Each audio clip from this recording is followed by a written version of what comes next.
आज की हमारी कहानी आस्था, अन्याय और आखिरकार मिलने वाले इंसाफ के बारे में है।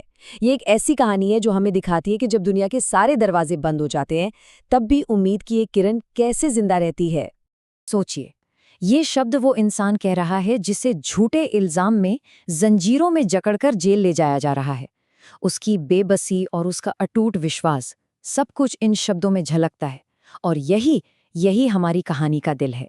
तो हमारी कहानी शुरू होती है बगदाद के एक बाजार से। यहाँ एक ईमानदार इत्र बेचने वाले की जिंदगी बड़ी सुकून से कट रही थी, जब तक कि उस पर शहर के सबसे ताकतवर और लालची सौदागर की नजर नहीं पड़ी। एक तरफ थे अब्दुल रहमान, जो अपनी छोटी सी दुकान और प्यारे से परिवार के साथ एक सादा जीवन जी रहे थे। देखिए, उनकी दुकान सिर्फ उनकी रोजी रोटी नहीं थी, बल्कि उनके पुरखों की एक निशानी थी। और दूसरी तरफ था हाशिम, जिसके लिए दौलत और ताकत ही सब कुछ था। और यहीं पर इन दोनों की दुनियाएं टकराईं। जब हाशिम ने अब्दुल रहमान की दुकान खरीदने की पेशकश की, तो अब्दुल रहमान ने साफ इनकार कर दिया। अब ये इनकार हाशिम के गुरूर पर एक सीधी चोट थी, और बस यहीं से कहानी के असल संघर्ष की शुरुआत हो गई। हाशिम जैसे लोगों को ना सुनने की आदत नहीं होती, तो उसने अपनी धमकी को हकीकत में बदलने में ज्यादा देर नहीं लगाई। जब उसका अहंकार अब्दुल रहमान की ईमानदारी के सामने हार गया, तो उसने जुल्म का रास्ता अपना लिया। और जरा देखिए कैसे कुछ ही दिनों में एक बेगुनाह की पूरी जिंदगी तबाह कर दी गई। पहले तो उसकी दुकान जलाई गई, फिर इल्जाम भी उसी पर लगा दिया गया, और फिर पैसे के दम पर झूठे गवाह और एक भ्रष्ट जज के जरिए उसे 10 साल की सजा दिलवा दी गई। सरेआम इंसाफ का गला घोट दिया गया। तो अब कहानी में दो दुनियाएं एक साथ चल रही थीं। एक तरफ कैद में अब्दुल रहमान और उसके परिवार का सब्र और विश्वास था, तो दूसरी तरफ आज़ाद घूम रहे हाशिम का अहंकार और गुरूर बढ़ता ही जा रहा था। जेल की उन अंधेरी कोठरियों में भयानक हालात के बावजूद अब्दुल रहमान का विश्वास जरा भी नहीं डगमगाया। वो बस सब्र से दुआ करते और अपने ऊपर हुए जुल्म का फैसला खुदा पर छोड़ देते।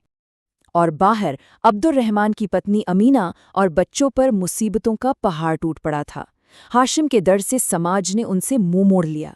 उनकी छोटी बेटी इतनी बीमार पड़ गई कि इलाज के लिए पैसे तक नहीं थे। उस बेबस माँ की दुआ में सिर्फ अपने रब से मदद की गुहार थी। और दूसरी तरफ हाशिम अपनी दौलत और ताकत के नशे में चूर था। वो डींगे हाँकता था कि ये सब उसने अपनी काबिलियत से कमाया है और उससे कोई छू भी नहीं सकता। वो शायद ये भूल गया था कि एक मजलूम की आह अर्श तक को हिला देती है। और फिर कहानी ने एक ऐसा मोड़ लिया जिसकी हाशिम ने कल्पना भी नहीं की थी। कहते हैं ना, जब जुल्म अपनी इंतहा पर पहुंचता है तो कुदरत का इंसाफ शुरू होता है। हाशिम के बुरे दिन बस शुरू ही होने वाले थे। पहला झटका बहुत जोरदार था। उसका सबसे कीमती जहाज, जो सोने चांदी और बेशकीमती सामान से लदा हुआ था, एक भयानक तूफान में डूब गया। सोचिए, एक ही झटके में उसकी लगभग आधी दौलत समंदर में समा गई। लेकिन ये तो सिर्फ शुरुआत थी। इसके बाद तो जैसे उस पर मुसीबतों का पहाड़ ही टूट पड़ा। कुछ ही हफ्तों में उसका सबसे बड़ा गोदाम जल गया। कर्जदार दरवाजे पर आ गए, और तो और उसके सबसे करीबी दोस्त ने ही उसे धोखा दे दिया। उसका पूरा साम्राज्य ताश के पत्तों की तरह ढहने लगा। एक तरफ हाशिम का पतन हो रहा था, और ठीक उसी वक्त जेल के अंदर से इंसाफ की एक किरण निकली। एक ऐसा किरदार सामने आया जिसने सच्चाई को बाहर लाने के लिए अपनी जान की बाजी लगा दी। ये थे इस्माइल, जेल के मुख्य गार्ड। वो एक नेक और पारखी इंसान थे। वो काफी समय से अब्दुल रहमान को देख रहे थे, और उन्हें यकीन हो गया था कि इतना नेक इंसान मुजरिम हो ही नहीं सकता। बस उन्होंने सच का पता लगाने का फैसला कर लिया। इस्माइल ने बड़ी ही होशियारी से एक एक करके सारे सबूत इकट्ठा करने शुरू कर दिए। उन्होंने झूठे गवाहों को ढूंढ निकाला, रिश्वतखोर जज का इकबालिया बयान हासिल किया, और देखते ही देखते पूरी साजिश की सारी परतें खोलकर रख दी।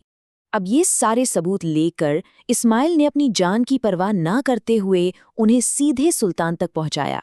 ये एक बहुत बड़ा खतरा था, क्योंकि हाशिम के हाथ बहुत लंबे थे, लेकिन न्याय के लिए ये जरूरी था। और जैसे ही सुल्तान तक सच पहुंचा, इंसाफ का पहिया तेजी से घूमने लगा। अब वक्त था फैसले का, जुल्म के खत्म होने का और उस बिछड़े हुए परिवार के दोबारा एक होने का। सुल्तान ने फौरन एक नया मुकदमा चलाया। सारे सबूत सामने थे, अब्दुल रहमान को बाइज्जत बरी कर दिया गया। हाशिम और उसके साथी साजिशकर्ताओं को उनके गुनाहों की सजा मिली और हाशिम की सारी जायदाद जब्त करके अब्दुल रहमान को सौंप दी गई।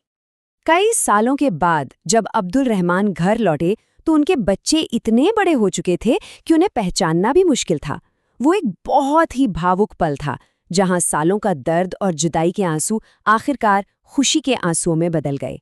लेकिन सबसे खूबसूरत बात ये थी कि इतनी बड़ी दौलत पाने के बाद भी अब्दुल रहमान जरा भी नहीं बदले। उन्होंने कहा कि ये दौलत उनकी नहीं बल्कि गरीबों और ज़रूरतमंदों की मदद के लिए खुदा की एक अमानत है, और उन्होंने अपनी बाकी की जिंदगी लोगों की सेवा में ही लगा दी। तो ये कहानी हमें एक बहुत गहरे सवाल पर सोचने के लिए छोड़ जाती है कि जब इंसान हर तरफ से निराश और बेबस हो जाता है, जब दुनिया के सारे सहारे टूट जाते हैं, तब भी उम्मीद का वो कौन सा दरवाज़ा है जो कभी बंद नहीं होता।